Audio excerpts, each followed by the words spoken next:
நல்ல நிலையில், நல்ல வேலையில், நல்ல சம்பாத்தியத்தோடு இருக்கிற இளைஞர்கள் தான்.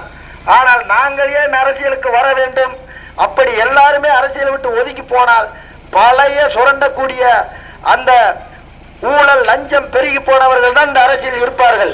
அவர்களுக்கு திரும்ப திரும்ப உங்கள் வாக்குகளை செலுத்தி கொண்டிருந்தால் பிறகு எப்படி நாடு நலமாக இருக்கும்? எங்களை போன்றவர்கள் வேலையை விட்டு படித்து ஊதியம் பெற்றுக் கொண்டிருந்தாலும் ஆர்வத்தோடு, பொதுநல சிந்தனையோடு, தொலைநோக்கு சிந்தனையோடு நல்ல படித்த இளைஞர்களை செந்தமிழன் அண்ணன் சீமான் அவர்கள் உங்களுக்கு வேட்பாளராக கொடுத்திருக்கிறார். இப்பேற்பட்ட வாய்ப்பை நீங்கள் பயன்படுத்தி படித்த இளம் பெண்களையும் இளைஞர்களையும் நீங்கள் உங்கள் வேட்பாளராக நிறுத்தியிருக்கும் பொழுது நீங்கள் வாக்களித்து வெற்றியடை செய்து உங்களுக்கு அடிப்படை தேவைகளை நேரடியாக கேட்டு பெற்று கொண்டு சிறந்த ஒரு வாழ்க்கை அமைத்துக் கொள்ள நீங்கள் 2026ஆம் ஆண்டு சட்டமன்ற தேர்தல் வாக்களிக்க வேண்டிய சின்னம் அண்ணன் செந்தமிழன் சீமான் அவர்களின் விவசாய சின்னம். மறந்து விடாதீர்கள்.